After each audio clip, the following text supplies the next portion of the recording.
One afternoon after school, I was at Jenny's house. Her parents weren't home yet, so it was just the two of us playing a board game in the living room, which was right next to her parents' bedroom. The door to their room was wide open, and I could see a doll sitting on the bed. It looked old, dressed in vintage clothes, with big glassy eyes. The way it seemed to stare at us was unsettling. At first, I tried to ignore it, telling myself it was just a doll, but every time I glanced over, I couldn't shake the feeling that its eyes were following me. Eventually, I had enough. "Jenny," I said, trying to keep my voice steady, "that doll on the bed is really creeping me out." She looked over, smiled, and shrugged. "Oh, that? I'll just close the door." Jenny got up, walked to the bedroom, and shut the door firmly. I heard it click shut, and for a moment, I felt relieved.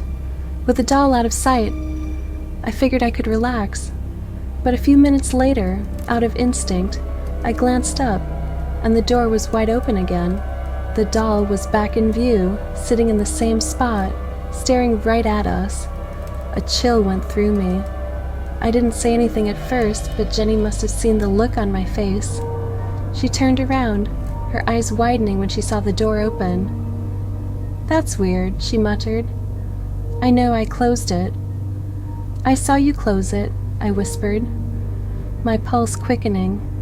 We both walked over, and this time Jenny pushed the door shut with more force, making sure it latched. We stood there for a moment, waiting. Nothing happened, so we went back to our game, but I couldn't focus. The whole room felt off, like we weren't really alone. After a few more minutes, I glanced up again. The door was open. The doll was still there, sitting, staring. Now I was genuinely scared, and I could tell Jenny was too. "Doors don't just open like that," she said, her voice shaking slightly. "Something's not right. I don't like this," I muttered. "It feels wrong." Jenny took a deep breath and stood up. "Okay, I'm done with this." She marched into her parents' room, grabbed the doll, and threw it into the closet. She slammed the closet door shut and then the bedroom door for good measure. "There," she said confidently. "No more creepy, doll." I wanted to believe her, but something in my gut told me it wasn't over. Even though the doll was out of sight, I still felt uneasy, like the room itself was watching us. We tried to get back to the game, but every sound made me jump. The creak of the floor, the ticking of the clock, even the wind outside. Then we heard it. A soft creaking sound came from the hallway, the unmistakable sound of a door opening. Jenny and I looked at each other, too scared to speak, and slowly got up to investigate.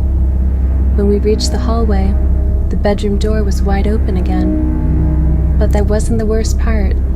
The closet door, the one Jenny had thrown the doll into, was open too. My heart sank. I forced myself to look at the bed, and there it was, the doll, sitting in the exact same spot as before, staring at us. We didn't say a word. We ran. We bolted out of the house, and didn't stop until we were halfway down the street. We didn't go back until her parents came home, and even then I refused to step inside that house again. I still don't know what happened that day. Maybe we let our imaginations get the best of us, or maybe something more sinister was at play. All I know is I've never looked at dolls the same way since. Something about that one. It felt like it was more than just a toy, like it was watching, waiting for us to let our guard down.